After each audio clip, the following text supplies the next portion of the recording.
परहित सरस धर्म नहीं भाई, पर पीड़ा सम नहीं अधमाई।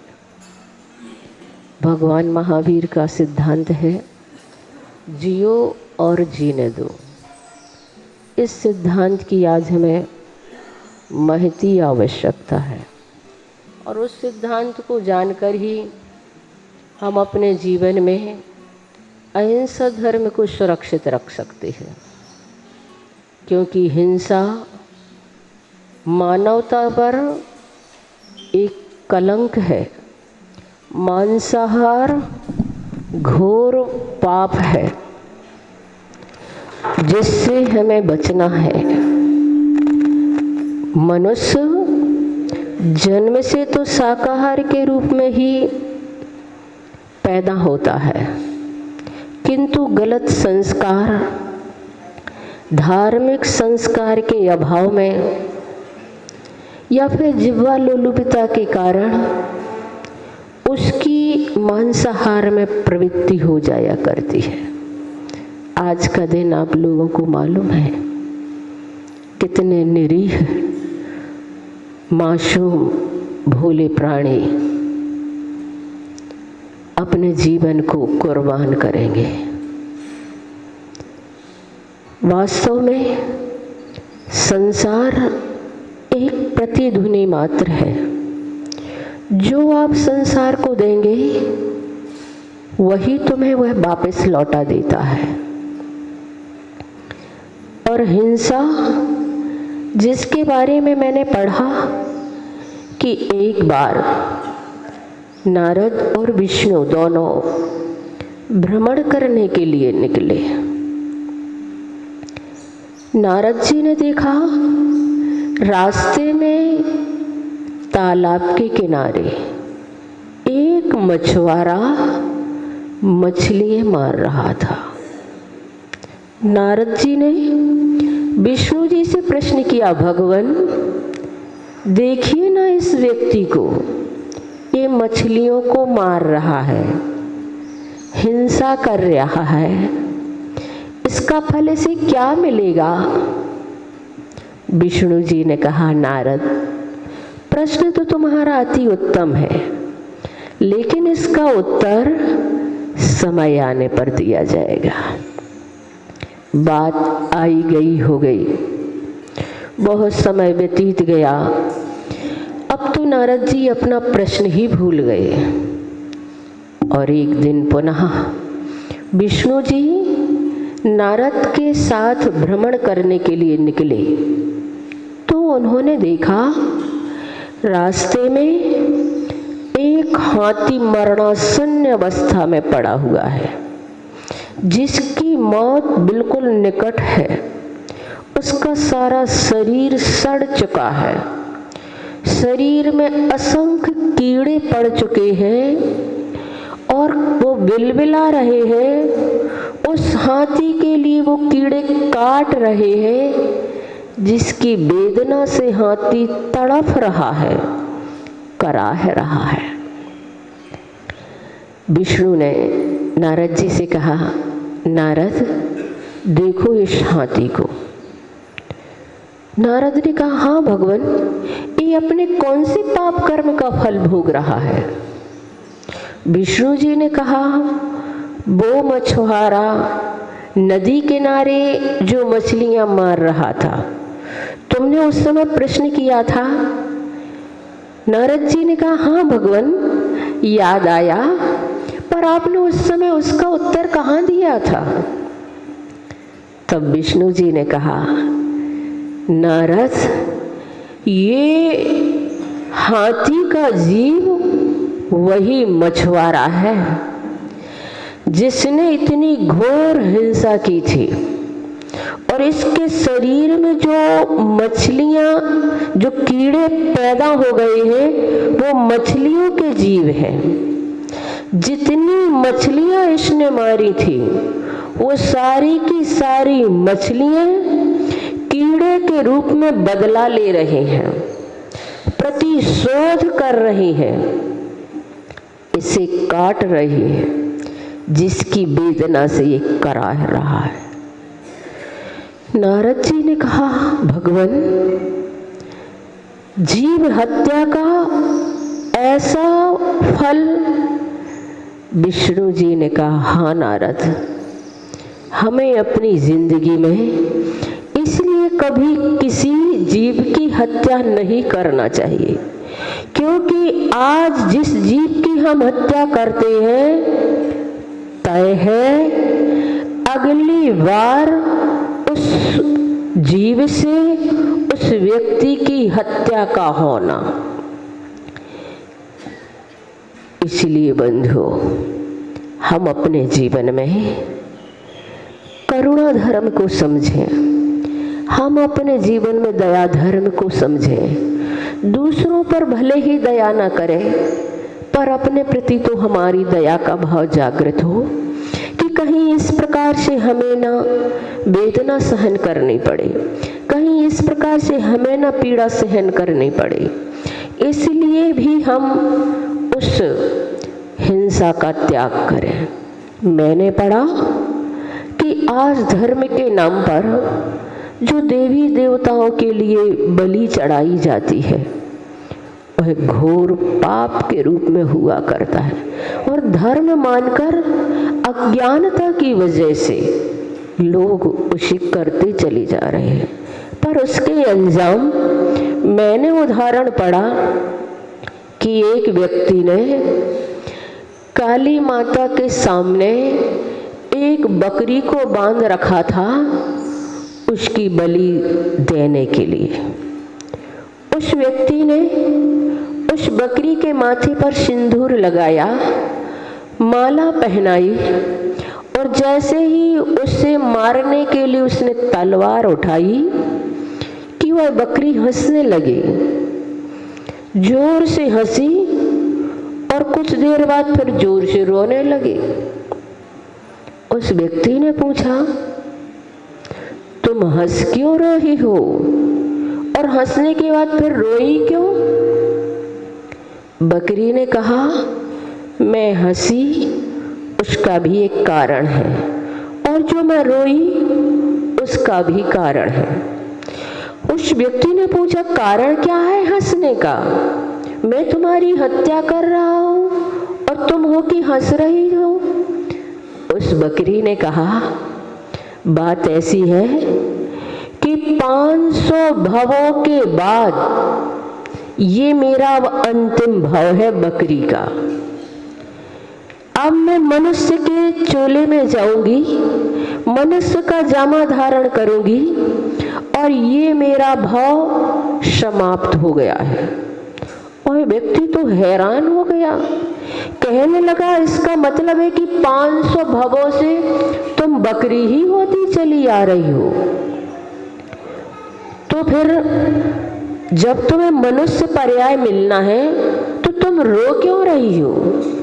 उसने कहा, रोने का भी ये कारण है कि मैंने एक बकरी को मारा था, उसका फल मुझे मिला कि मैं 500 भवों से लगातार बकरी होती चली आ रही हूँ, और रोई मैं तेरे लिए कि अब तू मेरी हत्या कर रहा है तो तुझे मर कर के बकरी का जामा धारण करना पड़ेगा, तुझे भी अब इस पर्याय में आना पड़ेगा, तुझे भी अब इस प्रकार की पीड़ा को सहन करना पड़ेगा। वह व्यक्ति कहने लगा, मुझे तो भरोसा नहीं होता तुम्हारी इस बात पर, मुझे तो विश्वास नहीं हो रहा, जो तुम कह रही हो वो झूठ कह रही हो। उस बकरी ने कहा, नहीं, मैं सत्य कह रही हूँ, ये हकीकत है कि मैंने एक बकरी की हत्या की थी, और उसकी वजह से मैं 500 भव लगातार बकरी के धारण करती चली आ रही हूँ, और आज तू मेरी हत्या कर रहा है, जिसकी वजह से तुझे भी इस प्रकार का भव धारण करना पड़ेगा। जैसे ही बकरी ने इस प्रकार से कहा तो उस व्यक्ति के हाथ से वह तलवार फिसल करके गिर गई, और बकरी के सामने हाथ जोड़ करके कहने लगा कि मैं तुझे अब मुक्त करता हूँ मृत्यु से। मैं तेरी हत्या नहीं करूँगा, पर तूने मुझे इस दुर्गति से बचा लिया, मैं तुझे बहुत बहुत धन्यवाद देता हूँ। तो बंधु, वास्तव में संसार प्रतिध्वनि मात्र है। जो तुम संसार को देते हो वही तुम्हें लौटा करके संसार दे दिया करता है। जब कोई किसी कोपल को या पशु शावक को छूता है तो मन करुणा और कृपा से भर जाता है, लेकिन लगता है कि सुखद और सुंदर संसार को उजाड़ने में ये मनुष्य क्यों तुला हुआ है। क्योंकि जब ध्यान जाता है मनुष्य की बर्बरताओं की ओर कि ये कूदते फदकते छलांगे भरते हुए प्रकृति की जो सुंदरता है, ऐसे पशुओं को मारने के लिए मनुष्य क्यों आमादा है। जो प्रकृति का एक सुंदर वातावरण बनाई हुई है, जो अपनी विशद भूमिका निभाते हैं इस प्रकृति को संतुलित बनाए रखने के लिए, उनको ही लोग लाखों करोड़ों की मात्रा में मौत के घाट उतार रहे हैं। जब ये हिंसा थमेगी तब वह क्षण कितना सुखद व सही होगा, किंतु अफसोस कि हिंसा का दौर बढ़ता चला जा रहा है और न जाने कितने पशुओं की नस्लें समाप्त होती चली जा रही हैं। कितने निरीह मासूम खुश मिजाज प्राणी हमारी इस धरती पर निवास करते हैं। जो भोले निरीह मासूम प्राणी पृथ्वी की कंदराओं में, गुफाओं में, वृक्षों पर, कोटरों में, जंगलों में अरबों खरबों की संख्या में निवास करते हैं, किंतु उनका सूर्योदय और सूर्यास्त मनुष्य की कृपा पर निर्भर है। उनका जीवन मनुष्य के अनुग्रह पर निर्भर है। मनुष्य ने बड़ी बड़ी कत्ल गाहें खोल रखी हैं उनकी हत्या के लिए। ऐसे निरीह भोले प्राणी जो हमें घी दूध दही का वरदान देते हैं और लोग रोज व रोज उन्हें ही मौत के घाट उतारते चले जा रहे हैं। अरबों खरबों किस्म के कीड़े मकोड़े इस धरती पर रहते हैं, वह भी मनुष्य के लिए सही नहीं हुआ और अपने सुंदर फैशनों और अधुनातन शौकों के लिए उनकी भी बलि चढ़ाना प्रारंभ कर दिया। भारत अहिंसा प्रेमी, कृषि प्रधान, अहिंसा प्रेमी देश है। इस देश में जड़ी बूटियों का उत्पादन होता है और बहुमूल्य जड़ी बूटियां विदेश भेजी जाती हैं। क्या ऐसे सुखद अहिंसात्मक प्रयोग हम स्वयं अपने लिए नहीं कर सकते? पर मनुष्य ने अपनी जिह्वा के लिए क्या नहीं किया है। प्रकृति की उन सुंदर श्वासों को उजाड़ा है जो प्रकृति की अभूतपूर्व छटा थी, जिसकी रचना प्रकृति के सौंदर्य के लिए हुई थी, उन्हें आज लोग मारने पर उतारू है। और मैंने पढ़ा कि सुंदर निरीह भोले प्राणी जो इस पृथ्वी पर रहते हैं उन्हें लोगों ने मारना प्रारंभ कर दिया है और उनकी खाल से बनवा रहे हैं चप्पलें और पर्स, जिनसे बना रहे हैं अपने सौंदर्य प्रसाधन के लिए वह सामग्री जो वास्तव में उन उन प्राणियों के खून से सनी हुई होती है, जिनसे आज हमारे देश की आधुनिकाएं अपने बालों को सुवासित करती हैं और अपने रुमालों को सुवासित करती हैं। मनुष्य के अंदर से जैसे जैसे यहाँ पर आधुनिकता बढ़ती चली जा रही है, वैसे वैसे करुणा और कृपा का लोप होता चला जा रहा है। अब देखिए ना, दवाइयों की अचूकता और निर्विघ्नता के लिए अमेरिका में हजारों बंदरों की जानें ले ली जाती है और खरगोश को तो अंधत्व का स्वीकार करना ही पड़ता है। उसकी आंखें शैम्पू छीन लेती हैं। मनुष्य ने इस सुंदर रत्न गर्भा वसुंधरा को इतनी बेरहमी से उजाड़ा है कि अब प्रकृति स्वयं प्रतिशोध पर उतारू हो गई है। मैंने पढ़ा, बिज्जू नाम का एक प्राणी होता है जो बिल्ली के आकार का होता है। उसे भी लोगों ने अपने सौंदर्य प्रसाधन के लिए मारना प्रारंभ कर दिया है। उसे बेतों से सूता जाता है, जिससे उसकी यौन ग्रंथि स्रवित हो जाती है और उसके उस स्राव को एक तेज धार वाले चाकू से बड़ी निर्ममता से खरोच लिया जाता है। वह सुगंधित होता है, अतः इत्र और सेंट बनाने के काम आता है। क्या कभी जब आप सेंट सूंघते हैं तब आपकी पीठ पर वो बेंत उभरते हैं जो बिज्जू नाम के प्राणी को सहना पड़ती है। और शील मछली के साथ तो मनुष्य ने जो जुल्म किया है, उसे देख करके लगता है कि अब बादलों को पानी बरसाना बंद कर देना चाहिए। शील मछली कनाडा के समुद्रों में पाई जाती है और जो शिकारी होते हैं सील शिशु को पकड़ते हैं और उसे पकड़ करके बेसवाल के बल्ले से पीट पीट करके मार डालते हैं। उसकी मादा जब लहू लुहान अपने शिशु को देखती है तो सूरज तक कांप जाता है, समुद्र तक दहाड़ने लगता है, किंतु मनुष्य की अधुनातन फैसलों और शौकों के लिए कुछ भी नहीं होता है। सील शिशु बहुत चपल और चंचल होता है। शिकारियों को उसे पकड़ना बहुत मुश्किल होता है। उसकी खाल बहुत सॉफ्ट होती है। शिकारियों की कोशिश होती है 13-14 दिन के सील शिशु को पकड़ने की और उसे मार करके नार्वे में उसकी एक सिर में एक सिलाई घोंप दी जाती है ताकि अखंड और वेदाग उसकी खाल प्राप्त हो सके।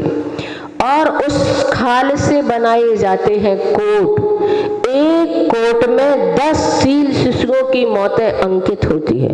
मनुष्य जो करुणावान और संवेदनशील कहलाते हैं, सील शिशुओं के बने कोट बहुत अधिक पहनते हैं।